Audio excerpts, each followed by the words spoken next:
آخر میں تو کافی زبردست انداز میں ہمارے شاعر اسلام اشفاق بہرائچی صاحب پیش کر رہے تھے۔ آئیے اب شعراء کرام تو یقیناً اگر آپ انہیں وقت دیں گے تو وہ پڑھتے رہیں گے، آپ تھک جائیں گے، وہ پڑھتے ہوئے تھکیں گے نہیں، بس صرف آپ ان کو وہ پیش کرتے رہیں جس سے ان کو جو ہے طاقت ملتی ہے، جیسا کہ تذکرہ کیا۔ مگر ایک معاملہ یہ ہے، بیچ میں ایک واقعہ آ گیا چٹکلے کے طور پر کہ کسی بادشاہ کے دربار میں ایک رقاصہ آئی اور اس کے بعد جو ہے وہ ایک جملہ تھا اس کا کہ راجہ جی میں تو کہہ دوں گی۔ اب وہ راجہ کیا تھا، اس راجہ نے باتھ روم سے ایک بیر کھا لیا تھا، بہت لذیذ لگا، دیکھا بڑا دلچسپ ہے، بہت بہترین ہے، وہ بیر ہم کھا لیتے ہیں، کھا لیا۔ رقاصہ کا ایک جملہ تھا راجہ جی میں تو کہہ دوں گی۔ اب یہ بادشاہ راجہ سوچ رہا ہے کہ اگر ہم اس کو چپ نہ کرائیں تو یہ کہیں پوری بات کہہ نہ دے، تو جیسے فرما رہے تھے کہ 10 کا نوٹ، ارے 500 کا نوٹ دے۔ جب رقاصہ کے پاس یہ بات آ رہی ہے کہ 500 کا نوٹ ہے تو اور کہاں چھپے، وہ تو اور کہہ رہی راجہ جی میں تو کہہ دوں گی۔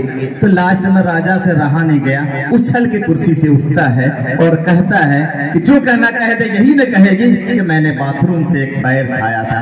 بہرحال دوستو آپ کے چہرے پہ ایک مسکراہٹ کے لیے یہ باتیں کہی، لیکن حقیقت یہ ہے کہ ساقی کا اور ہے واعظ کا اور ساقی کا اور ہے واعظ کا اور وہ اور ہے یہ اور ساقی کا اور ہے واعظ کا اور وہ اور ہے یہ اور کمال شعری ہے۔ آئیے آپ کے چہتے پورے ہندوستان میں نہیں بلکہ پوری دنیا میں یوٹیوب اور گوگل کے ذریعے سے جو اس وقت میں سمجھتا ہوں کہ سب سے سنا جانے والا ایک بہترین مائناز ہر دل عزیز مقرر جو وید و قرآن کی جانکاری رکھتا ہے، جو اپنے مجمع سے کسی کو اٹھنے پر نہیں بلکہ مجمع کو پھرنے پر مجبور کر دیتا ہے، ایسا بہترین مقرر ہر دل عزیز حضرت مولانا عبداللہ سالم صاحب چترویدی کو میں شعر کے ساتھ دعوت دیتا ہوں، جو شعر ان پر بہت کچھ فٹ ہوتا ہے کہ نہیں ہوتی کبھی ساحل کے ارمانوں سے وابستہ، نہیں ہوتی کبھی ساحل کے ارمانوں سے وابستہ، ہماری کشتیاں رہتی ہے طوفانوں سے وابستہ۔ ان کے پروگرامز کو سنیں گے تو آپ کو یہ باتیں بالکل سچ معلوم ہوں گی کہ نہیں ہوتی کبھی ساحل کے ارمانوں سے وابستہ، ہماری کشتیاں رہتی ہے طوفانوں سے وابستہ، ہمارا ہی جگر ہے، ہمارا ہی جگر ہے، یہ ہمارا ہی کلیجہ ہے، ہم اپنے زخم رکھتے ہیں نمک دانوں سے وابستہ، ہم اپنے زخم رکھتے ہیں نمک دانوں سے وابستہ، اور نہ لے چل خانقاہوں کی طرف شیخ حرم مجھ کو، نہ لے چل خانقاہوں کی طرف شیخ حرم مجھ کو، مجاہد کا تو مستقبل ہے میدانوں سے وابستہ، مجاہد کا تو مستقبل ہے میدانوں سے وابستہ۔ آئیے حضرت مولانا عبداللہ سالم صاحب چترویدی کو بڑے پیار محبت اور خلوص کے ساتھ دعوت دیتے ہیں کہ وہ آئیں اور ہمیں قرآن وید و قرآن اور مختلف حالات حاضرہ کی عنوانات پر، اور جو باتیں آپ یہ سوچیں گے کہ کاش کہ حضرت یہ بات کہتے، وہ کہہ گزر جاتے ہیں اور آپ کے سوال آپ کے دلوں میں ہی رہ جاتے ہیں۔ آئیے حضرت مولانا عبداللہ سالم صاحب چترویدی کو ہم سنتے ہیں۔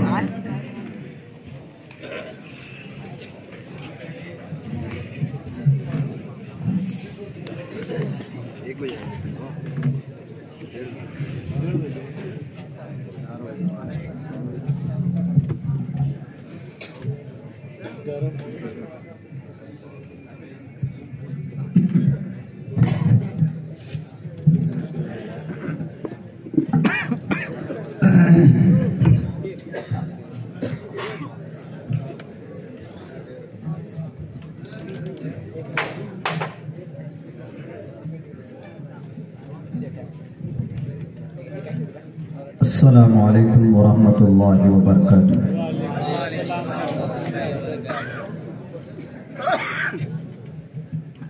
ان الحمد للہ نحمده ونستعینه ونستغفره ونؤمن به ونتوکل علیہ ونعوذ باللہ من شرور انفسنا ومن سیئات اعمالنا، من يهده الله فلا مضل له ومن يضلله فلا هادي له، ونشهد أن لا إله إلا الله وحده لا شريك له، ونشهد أن سيدنا ومولانا محمدا عبده ورسوله. أما بعد فأعوذ بالله من الشيطان الرجيم. بسم الله الرحمن الرحيم. إن هذا القرآن يهدي للتي هي أقوم. وقال الله تبارك وتعالى في القرآن المجيد: هو الذي أرسل رسوله بالهدى ودين الحق ليظهره على الدين كله ولو كره المشركون.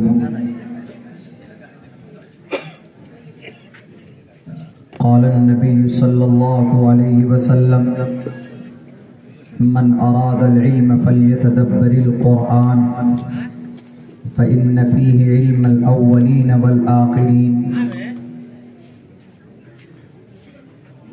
وقال النبي صلى الله عليه وسلم: إنما بعثتم ميسرين ولم تبعثوا معسرين. أو كما قال النبي عليه الصلاة والسلام. All compliments, all physical prayer and all monetary worship are for Allah. Peace be upon you, O Prophet, and Allah's mercy and blessings, peace be upon us and righteous slaves of Allah subhanahu wa ta'ala. I bear witness that no one is worthy except of Allah subhanahu wa ta'ala. In the name of Allah, the most gracious, the most merciful. O my Lord, expand me my praise, tease my task for me, remove the impediment from my speech so they may understand what I say. Yada yadahi dharmassa galanir bhavati bharata abhyuddhanam dharmassa tadatmanam surjamaham. Om purnamidaha purnamidam